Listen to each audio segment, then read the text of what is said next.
Chapter 2 तीन पैरों वाली बैठक। आप सभी ने तीन पैरों वाला स्कूटर निश्चित रूप से देखा ही होगा, जिसमें ठीक तरह से स्थिर रहने के लिए उसमें तीनों पैर समान लंबाई के होने आवश्यक होते हैं। उसके साथ ही उनकी क्षमता और मजबूती भी समान होनी आवश्यक होती है। सेल्स का स्कूटर भी ऐसा ही तीन पैरों वाला खड़ा होता है, जिसका मजबूत आधार स्तंभ यानी बिक्री करने की कला, उसका विज्ञान और तीसरा सबसे महत्वपूर्ण स्तंभ है यानी चमत्कार। पहला आधार स्तंभ कला। एक बार मैं अपनी पत्नी के साथ शॉपिंग करने गया था। वास्तविक रूप से मुझे हमेशा से शॉपिंग फिजूल का खर्च ही लगा, लेकिन मेरी पत्नी सुष्मिता को इसमें काफ़ी रुचि है। मुझे हमेशा अपनी अलमारी देखकर लगता है कि मेरे पास आवश्यकता से अधिक कपड़े हैं, जबकि उसको हमेशा लगता है कि मेरे पास ज़रूरत से हिसाब से कम कपड़े हैं। उसकी हमेशा इच्छा रहती है कि मैं टिप टॉप रहूँ और हमेशा नए कपड़े पहनता रहूँ। ये बात तो कपड़ों की खरीदी के संदर्भ में हुई, जिसे मैं टाल सकता हूँ, लेकिन यदि बात बाज़ार में नई बाइक के आने की हो या फिर कैमरे की नई एक्सेसरीज खरीदने की, मैं मीटिंग छोड़ के भी जा सकता हूँ। और मेरी पत्नी सुष्मिता को मेरी इस कमजोरी के बारे में पता है।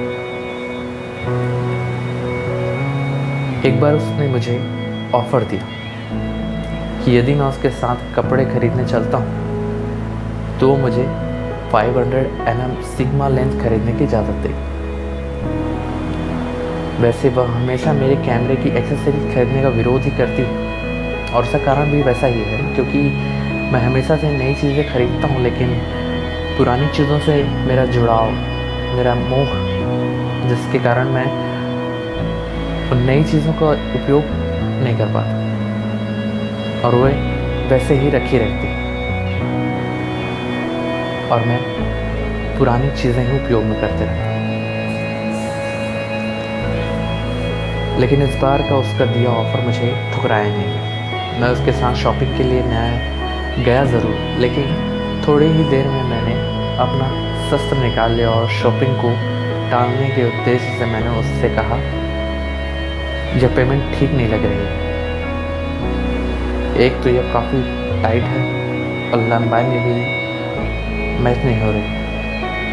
हकीकत में आजकल ही ये पेंट मेरे स्वभाव और काम के तरीके से मैच नहीं होती, इसलिए मेरे यहाँ खाकी पेंट ही मुझे ज़्यादा ठीक लगी। इतनी देर तक पास में खड़ी होकर शांति से हमारी बात सुन रही सेल्स गर्ल ने मुझे कहा, सर, आपकी पेंट की फैशन जाकर काफ़ी अरसा हो गया। यह पेंट अब आउट ऑफ फैशन हो गया। मेरे पेंट को उसके द्वारा आउट ऑफ फैशन कहने के कारण मैं थोड़ा अपसेट होकर कुछ कहता, तभी उस सेल्स गर्ल ने हंसते हुए मेरी तरफ देखकर मुझे कहा कि सर, आप यह पेंट ट्राई करके देखिए, अभी यह फैशन चल रहा है, यह कंफर्टेबल भी है और इसका कपड़ा भी बहुत अच्छा है। मेरे पास कहने को कुछ बचा ही नहीं था। मैंने सुष्मिता से कहा कि ठीक है, अगर इनका कहना है तो मैं इसे पहनकर देख लेता हूँ। मैं ट्रायल रूम में गया, लेकिन उस लड़की की शब्द मेरे कानों में तब भी गूंज रहे थे। वैसे उसका कहना भी गलत नहीं था। वास्तव में मेरी कई पुरानी यादें इस पैंट से जुड़ी हुई थी, लेकिन इस बात को भी अब काफ़ी समय बीत चुका था। मैं ट्रायल रूम में नई पैंट पहनकर बाहर निकला। मुझे देखते ही वो सेल्स गर्ल बोली, देखिए सर, ये पैंट आपके ऊपर कितनी अच्छी लग रही है। सुष्मिता को भी वो पैंट बहुत अच्छी लगी। वो बोली, अच्छा हुआ, अब मैं इस प्रकार की पैंट 2-4 रंगों में ले लेती, क्योंकि पता नहीं आगे आप कब यहाँ आए। इस घटना से मुझे मेरे साथ पूर्व के घटित एक घटना की याद आई। उस समय भी मैं मेरी इच्छा के विरुद्ध जूते खरीदने गया था। मुझे जूतों का माप और फिटिंग पसंद आया और मैंने अपने लिए जूता पसंद कर लिया। इतनी देर तक शांत बैठी मेरी पत्नी मुझे बोली, यदि आपको जूता पसंद आया तो आप ब्राउन कलर के भी ले लें। मैं समझ नहीं पाया कि इतनी देर तक वही शांत बैठी थी, अब अचानक इसे क्या हो गया। मैंने कहा, सुनो, मेरे पुराने जूते भी ऐसे ही हैं और यह काला रंग अच्छा दिख रहा है। इतनी देर से मेरी पत्नी उसका काम कर रही है, ये जानकर पास खड़ा सेल्समैन शांत था।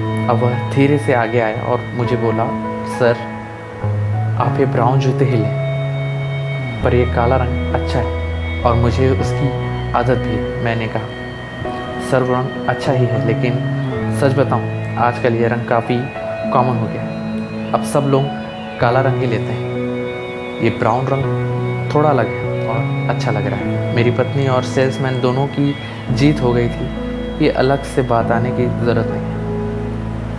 एक अच्छा विक्रेता वास्तविक रूप से एक अच्छा कलाकार भी होता है और वह बिक्री को कला की संभावना संभालता है। हमें कौन सी चीज़ें बेचनी है ये उन्हें तुरंत समझ में आ जाता है। साथ ही कब, कहाँ और क्या बोलना है, उससे भी महत्वपूर्ण क्या नहीं बोलना है, यह उन्हें अच्छी तरह से मालूम होता है। उनका अपनी भाषा पर प्रभुत्व होता है। उन्हें सामने वाले की भावना पहचान कर योग्य समय चुनना आता है। मुझे पेंट बेचने वाली सेल्स गर्ल ने आत्मविश्वास से कहा कि यह पेंट 40 साल पहले की, जबकि उस समय उनका जन्म भी नहीं हुआ होगा। दरअसल उस सेल्स गर्ल्स और जूते बेचने वाले सेल्समैन ने मुझे जो कहा वो उनका अनुभव ना होकर के उनका आत्मविश्वास था। दूसरा आधार स्तंभ है विज्ञान। पिछले 30 साल में मानव मस्तिष्क के बारे में जितनी तहकीकात हुई है और जितनी जानकारी एकत्रित हुई है उतने पहले कभी नहीं हुई। इस कारण न्यूरोसाइंस, इमेजिंग और मानवशास्त्र, मन व मस्तिष्क के इन तीनों भागों का ज्ञान होता है। आज विज्ञान ने इतनी तरक्की कर ली है कि विशेष परिस्थिति में मस्तिष्क कैसे काम करता है यह पता कर सकते हैं। हमारे विचार मस्तिष्क में चल रहे विचारों की हलचल का एक दूसरे पर होने वाली परिणाम हम स्पष्ट रूप से देख सकते हैं। हम इस प्रकार का व्यवहार करें क्यों कर रहे हैं, यह हमने मानवशास्त्र द्वारा स्पष्ट हो जाता है। किसी भी वस्तु को बेचने की कला का निर्माण मस्तिष्क में होता है। डर, उत्सुकता, आनंद और विश्वास, इन सब भावनाओं के द्वारा मस्तिष्क में कुछ रासायनिक बदलाव होते हैं, जिसके द्वारा हम कैसे सेल्स करते हैं यह निश्चित होता है। नए शोध द्वारा न्यूरोसाइंस ऑफ सेलिंग इस नई संकल्पना पर काफ़ी बड़ी मात्रा में काम हुआ है। हम किसी विक्रेता के सामने क्यों खरीदते हैं या क्यों नहीं खरीदते हैं, इसका आकलन से करने पर हम मशीन द्वारा किस प्रकार सामान खरीदते हैं इस बात का भी अभ्यास किया गया है। अमेज़ॉन की तरह वेबसाइट बनाने वाले ने इसका बहुत अच्छी तरह से उपयोग किया। जब आप अमेज़ॉन से कोई वस्तु खरीदते हैं तो आपको एक संदेश प्राप्त होता है कि विभिन्न लोगों द्वारा इस वस्तु की खरीदी के समय इसके साथ अमुक चीज़ें भी खरीदी गई, जिससे इस संदेश से प्रभावित होकर आप भी वही या उससे संबंधित अन्य वस्तुओं की खरीदी करते हैं। यहाँ आप सेल्स साइंस से प्रभावित होते हैं। ये संदेश विभिन्न गणितज्ञ, साइकोलॉजिस्ट और PhD स्कॉलर्स द्वारा एल्गोरिदम के माध्यम से तैयार किया जाता है। भले ही यह संदेश डाटाबेस की इंफॉर्मेशन के माध्यम से तैयार होता है, लेकिन फिर भी वेबसाइट के जिस पेज पर है वहाँ अपनी पसंदीदा वस्तुओं को देखकर आपको अभ्यास होता है कि यह पेज आपके लिए ही बनाया गया है। जैसे आप वेबसाइट के उस पेज पर जाते हैं, वह आपको पुरानी बातें याद दिला देता है तथा आप विशेष और आपके लिए क्या विशेष स्कीम और कौन सी नई वस्तुएं बिक्री के लिए उपलब्ध हैं उसकी जानकारी दी जाती है। परिणाम स्वरूप जहाँ कुछ मिनट ही नहीं बल्कि सेकंड्स पहले जो वस्तु आपकी लिस्ट में नहीं होता आप वह भी खरीद लेते हैं। ऑनलाइन वेबसाइट पर कुछ वस्तुएं ऐसी भी होती हैं जिन्हें आप वेबसाइट पर देखते ज़रूर हैं, लेकिन आप ऑनलाइन की जगह उन्हें अप्रत्यक्ष रूप से खरीदने का विचार करते हैं। जैसे रविवार को सुबह आप नज़दीक के इलेक्ट्रॉनिक शॉप पर LCD टीवी, वॉशिंग मशीन या हेडफोन खरीदने पहुँचे, लेकिन वहाँ दुकान में आपको कोई पहचानता नहीं, आपको वहाँ वेलकम बैक कहने वाला कोई नहीं होता। आपकी इस अवस्था के बीच वहाँ का सेल्समैन आपके पास आता है। आपने पिछली बार क्या खरीदा था, या आपने पिछली बार क्या वस्तु वापस की थी, यह भी उसको नहीं पता। आप सामान्यतः क्या वस्तुएं खरीदते हैं और आपके क्रेडिट की क्या लिमिट है, ये भी उसको नहीं पता होता। अब ज़रा सोच कर देखिए कि यदि उस सेल्समैन को भी डेटाबेस की मदद मिले तो कितना बड़ा चमत्कार हो सकता है। आजकल हम टेक्नोलॉजी का इतना उपयोग करते हैं कि किसी भी लक्ष्य तक पहुंचने के लिए हम अपनी बुद्धिमत्ता या अंदाज लेने की जगह टेक्नोलॉजी की ही इस्तेमाल करते हैं। इतना ही नहीं, हमें मिलने वाली जानकारी हमें निर्णय को भी प्रभावित करती है। अर्थात हमें किस प्रकार की जानकारी उपलब्ध करवाना है या किस प्रकार का संदर्भ में जानकारी देना है, यह पूर्णतः टेक्नोलॉजी पर निर्भर करता है। यह जानकारी आपको आपकी पुरानी खरीदी की पसंद नापसंद और मार्केट में उपलब्ध नई वस्तुओं के आधार पर कराई जाती है। आज के युग में हमारी अपेक्षा रहती है कि हमें चर्चा करने के पहले बैंक मैनेजर को हमारे बचत खाते की और इस खाते द्वारा खर्च की जाने वाली राशि के तरीके जानकारी हो। उसी प्रकार हमारी उस सेल्समैन से भी अपेक्षा रहती है कि उसे भी हमारी पसंद नापसंद और अभी तक की हुई खरीदी की जानकारी।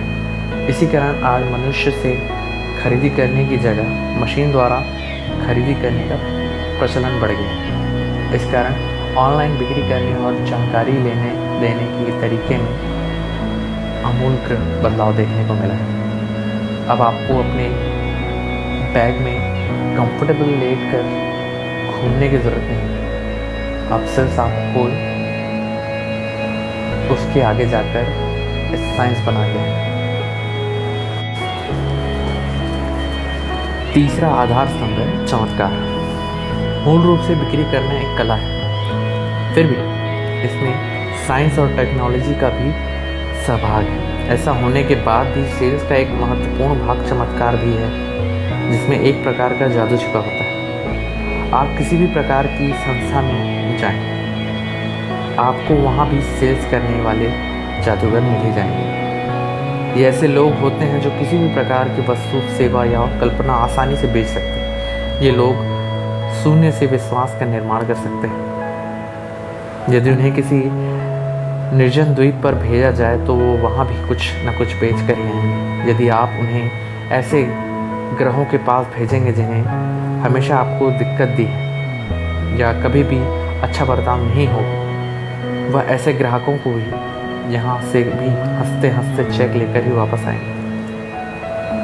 प्रसिद्ध कहावत है कि एक अच्छा विक्रेता बर्फीले क्षेत्र में रहने वाले एस्किमो को भी आइसक्रीम बेच सकता है। ये लोग बड़े चमत्कारी होते हैं। जब आप इन्हें देखते हैं तो आपको पता चलता है कि उनके पास मानवीय और प्राकृतिक क्षमता प्रदान करने वाली सभी शक्तियाँ उपलब्ध हैं। अपने अब तक के जीवन में मेरा कितने ही जादूगरों से संपर्क हुआ है, जिन्होंने अपनी सेल्समैनशिप से मुझे चकित किया है। यह किताब ऐसे ही जादूगरों के चमत्कारों से भरी पड़ी है। मुझे विश्वास है कि जब आप इस पुस्तक को पढ़ेंगे तो आप इस कला के पीछे विज्ञान का आप तक पहुंचेगा।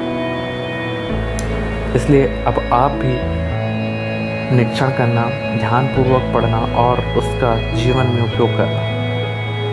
इसी पाए वाले स्कूटर पर बैठकर जीवन के इस महत्वपूर्ण पाठ को आत्मसात करना शुरू कर सकते हैं।